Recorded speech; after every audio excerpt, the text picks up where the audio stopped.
प्रिय मित्रों, नमस्कार।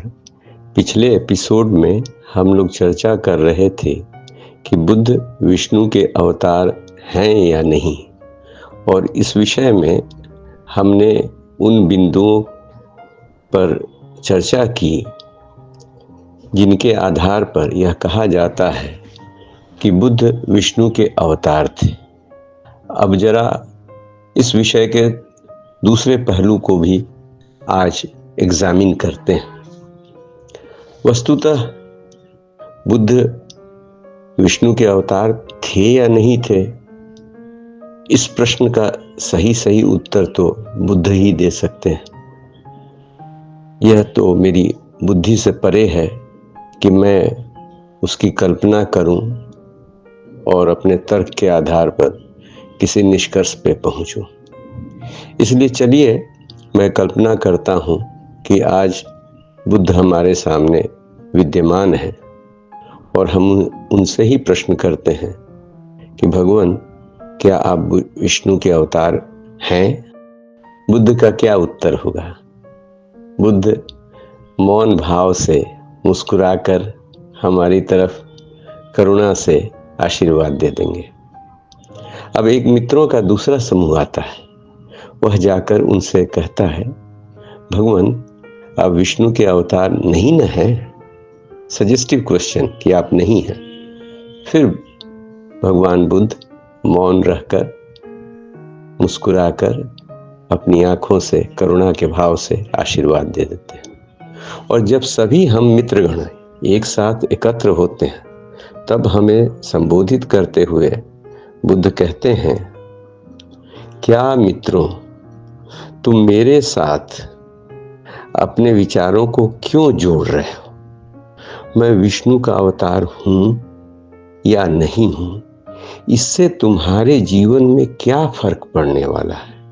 इससे तुम्हारे जीवन में जो संघर्ष है, जो कठिनाइयां हैं, जो परेशानी है, उसमें क्या कोई कमी आने वाली है? इस प्रश्न का अगर उत्तर जान जाओगे तो मेरे बारे में क्यों बॉदर करते हो? तुम अपने बारे में क्यों नहीं सोचते हो? तुम्हारा जीवन छोटा है, 100-125 साल का मैक्सिमम होगा। तुम अपने जीवन के बारे में सोचो ना। 2600 वर्षों पूर्व जब मेरा जन्म हुआ था, तब से ही यह विवाद चलता आ रहा है, और इस विवाद से लोगों को, समाज को क्या मिला है? आपस में मात्र मतभेद, और सिर्फ मतभेद। और अब वह मतभेद तो मनभेद में बदल गया है।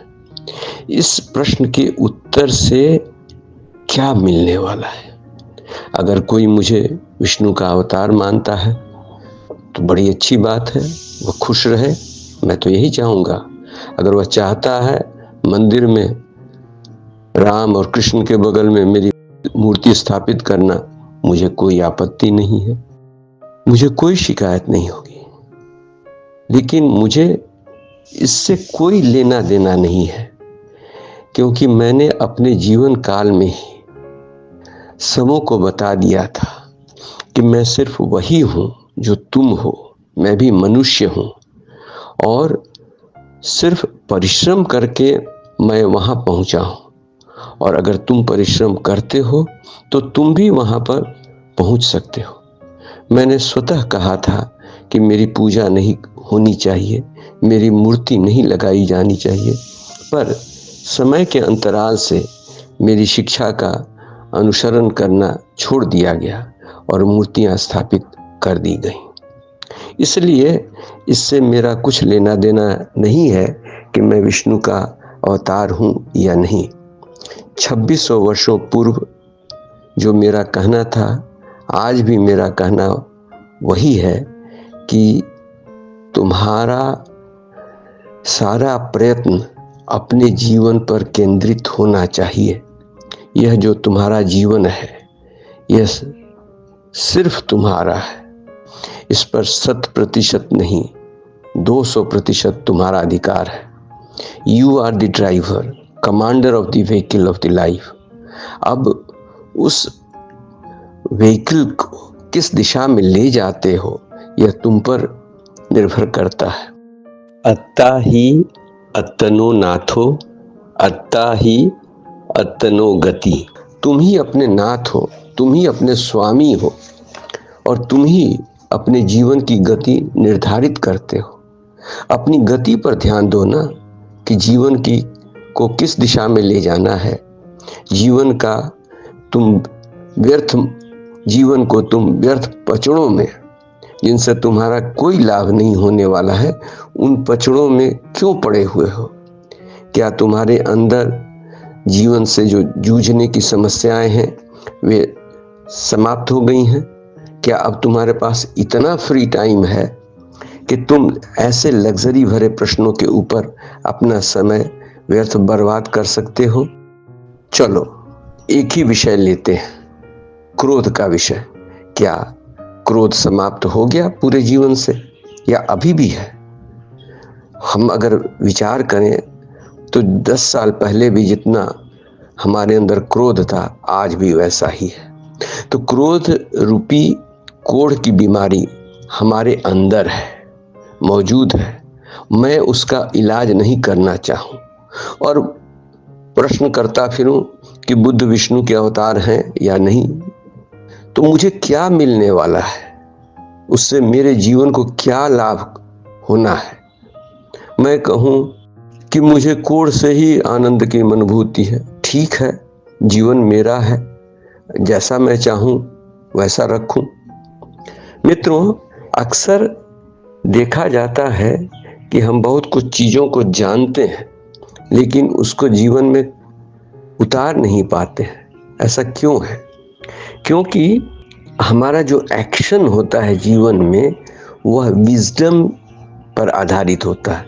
The action is in proportion to the wisdom which we acquire in life and not on the knowledge we acquire. Wisdom समय के अंतराल से, सोच से, चिंतन मनन, जीवन के अनुभव से हम देखते हैं, उसके आधार पर विजडम आता है और हमारा एक्शन विजडम पर आधारित होता है। उदाहरण से देखें, अगर हम लोग एक समूह में बैठे हैं और एक सांप निकल आता है तो हम सभी वहाँ से भाग जाएंगे, सांप काट लेगा, हम मर जाएंगे। एक बच्चा बैठा हुआ है वहाँ पे, उसे सांप क्या है मालूम नहीं, उसे हम हाथ पकड़कर बाहर ले जाएंगे और उसे बताएंगे कि बेटा वह सांप है, अगर काट लेगा तो आदमी मर जाएगा। अब वह 25% ही हमारी बातों पर विश्वास करता है। उसे लगता है कि एक्चुअली ये रोबो है, अंकल चाहते नहीं कि मैं खेलूं। तो 25%, लेकिन वो कन्विंस्ड हो गया है। अगले दिन जब सांप निकलेगा तो वह उठेगा अपनी कुर्सी से और थोड़ी दूर तक जा कर के 25% के अनुसार वहीं से जा कर के फिर देखता रहेगा कि क्या यह सचमुच रोबो है। हम लोग फिर उसको जबरदस्ती ले जाएंगे क्योंकि सांप काट देगा, मर जाएगा। अब वह जाता है स्कूल में। हर व्यक्ति को किसी न किसी पर आस्था है। उस बालक को अपने शिक्षक पर पूर्ण आस्था है। वह उनसे पूछता है कि madam, is there something like snake? She says, yes my child, if it bites you you will be dead. और उसी समय वह देखता है टीवी पर सत्य हरिश्चंद्र नाटक, जिसमें तक्षक सांप आता है, रोहिताशों को काटता है और वह मूर्छित होकर गिर जाता है। तो अब लड़का पूरी तरह कन्विंस्ड है, 100% कन्विंस्ड है कि सांप काटेगा, मृत्यु हो जाएगी। तो तीसरे दिन अगर सांप निकलता है तो कुछ करना होगा? कुछ नहीं करना होगा। लड़का स्वयं मैच्योर्ड ढंग से काम करेगा, वैसा ही जैसा हम करते हैं। तो दोस्तों, सबसे जरूरी बात जो जीवन में है कि हम नॉलेज बढ़ाने की बजाय, पछड़े के प्रश्नों में अपना समय बिताने के बजाय, अपने जीवन में विजडम को एक्वायर करने में अपना समय देवें और उसके बाद हम देखेंगे कि जीवन में कितना रूपांतरण हो जाता है, कितना बदलाव हो जाता है। तो बस आज यहीं तक, अगली बार फिर मिलते हैं। बहुत बहुत धन्यवाद। नमस्कार।